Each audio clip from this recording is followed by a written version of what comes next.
This is a mechanical fuel pump. It's on the side of the engine. And now I am excited to take this thing apart because I really don't know a whole lot about how it works. So I finally figured out how this thing works. It took me a long time to figure this out. I probably should have been able to figure it out sooner, but now that I understand how it works, I kind of like this design. So basically you have this piece up here which just houses this connecting rod, and this connecting rod hooks into this diaphragm here, what's left of it. Now there would be rubber around here. Let me get the new one out. So this is the new one, and you see how it has this rubber and it attaches into the holes there. And this rubber piece, when you press down on this rod here, which is pressed down both by the priming handle on the fuel pump itself, and by this rod here, which is attached to the camshaft for the engine. So when you press down on that, it pulls up on this diaphragm here, and it creates negative pressure. It creates a negative pressure inside this chamber right here. Now, this piece right here has a really cool design. It has these little one-way valves right along in here and along in here. So these little one-way valves, they've got metal housing, they've got some sort of rubber diaphragm on the inside here, and then in the middle, you can't really see it very well, but there is a little spring in there. And how it works is, when water, or in this case fuel, is flowing in this direction, it hits that and it pushes on the little diaphragm, and because there's a spring there, it's able to push it up and fuel is able to flow in this direction. However, when fuel tries to flow in the opposite direction, it hits that and the flow stops. It can't flow backwards.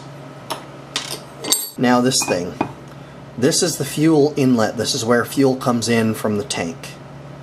And it goes into this bottom chamber here, which this bottom piece is separated into two separate chambers. And this bottom chamber here has the one-way valves, but they're designed so that fuel can flow into that top chamber. So when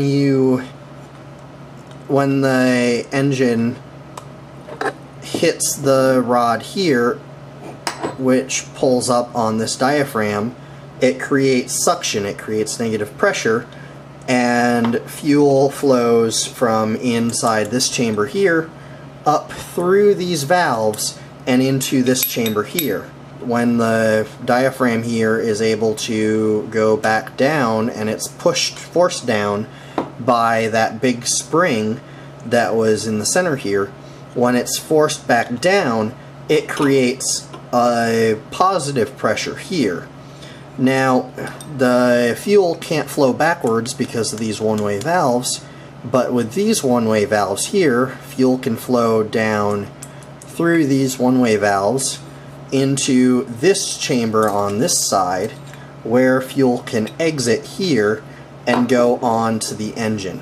I do think it's kind of odd that the sediment bowl is after the fuel pump. You would think it would be before the fuel pump to filter the fuel before the fuel pump, but there is another filter inside the tank. So it probably gets filtered once inside the tank, and then there's just a sediment bowl here as an extra layer of protection. I might think about putting another fuel filter, just a regular off-the-shelf fuel filter on this side as well, just to be sure, but I think that this fuel pump design is really neat. So once again, fuel flows in through here, it flows through this one-way valve here as it flows because of, and it's able to flow because the engine is pulling up on this diaphragm here, creating negative pressure, just like a plunger.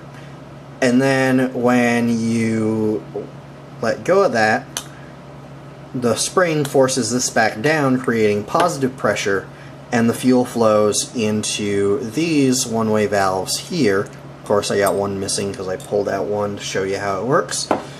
And then down into this bottom chamber, where the only place that it can go is into this sediment bowl. Now there would be a glass bowl right attached to here, and the fuel comes in through the center here and goes down, and then it flows back to the top and flows into the engine over here.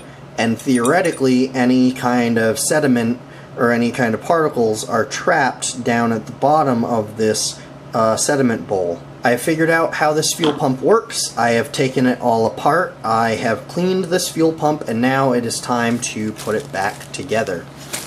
So we did get a bag of new parts, but we are reusing some of the old parts, so we need to first figure out what parts we have and what parts we need to reuse.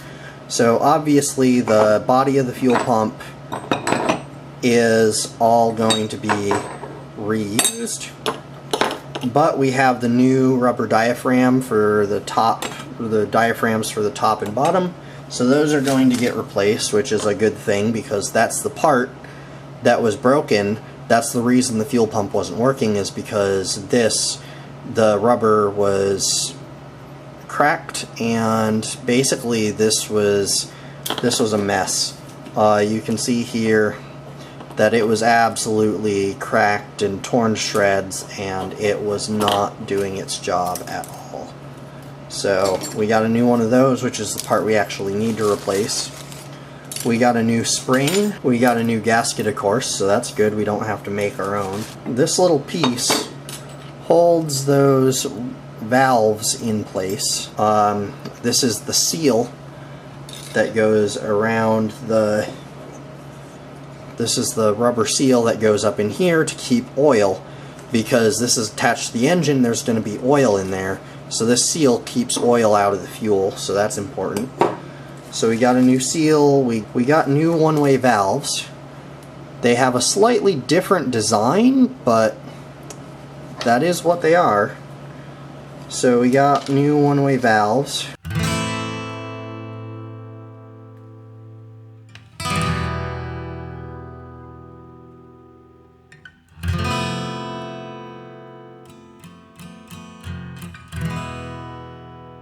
So we have all our components, so now we'll just put it together.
So I didn't film it, but I finally got this piece in and got it hooked up here.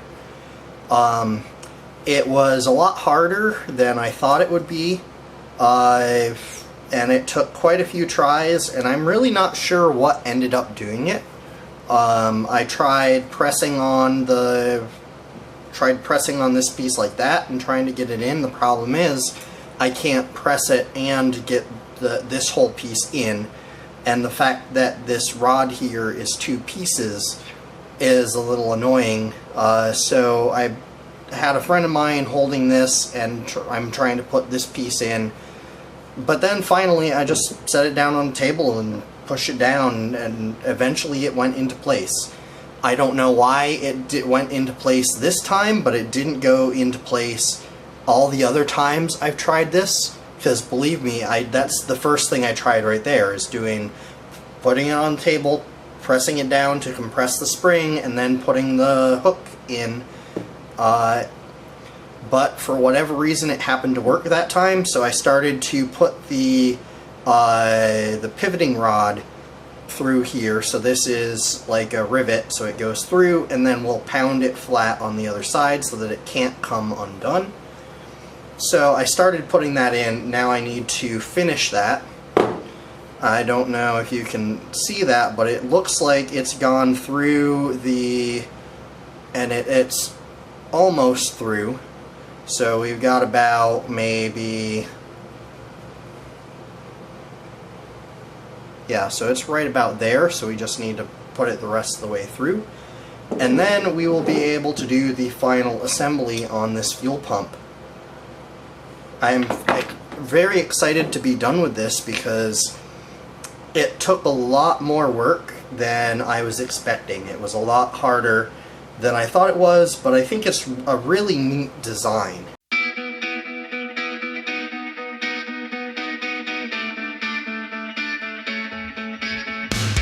I put the spring back in here, and now this top half is assembled. So now it's time for final assembly, and I am going to be replacing these lock washers. So these lock washers, over time, they kind of wear out, and they don't do their job as effectively, which is squeezing the nut, squeezing the bolt so that it doesn't come loose. And over time, they just aren't as effective anymore. They don't have that springiness that they once had.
one important thing, I was just reading the manual, and it says,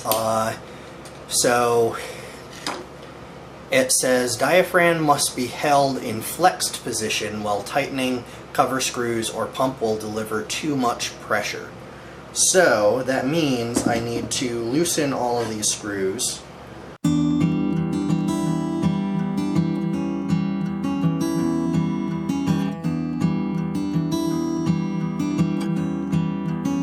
So I'm holding the priming handle to tighten the diaphragm, and I need to find a way to hold this in place while I tighten up the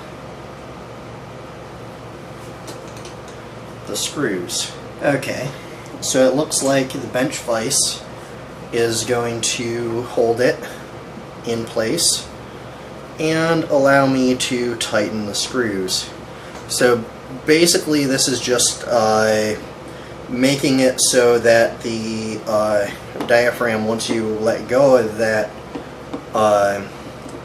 there's going to be some extra slack in the diaphragm, so it's not going to be as tight, which means the pressure that the fuel pump puts out is slightly lower.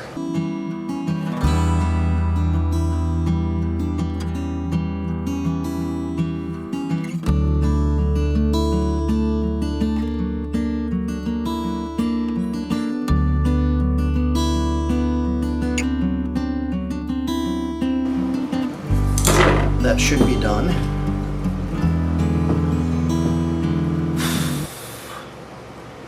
Now I just have this little adapter, and I need to get a new fuel hose, but that can be done when we get back. I also need to replace this gasket here on the sediment for the sediment bowl. I do need to try and get these lock washers off and get them replaced with some new ones here.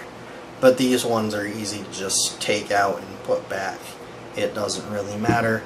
And then the last piece to this is this vent right here.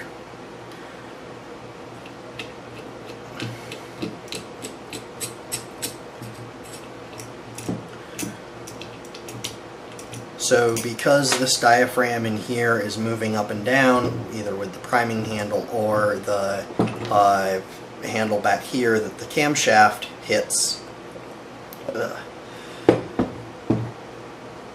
it's creating some pressure differentials in here. The camera stopped recording here, but the bottom line is that the vent right there is important because you don't want pressure building up in the area where there's not supposed to be pressure building up. But now that the fuel pump is back together, we still have to put it into the truck and see if it actually works.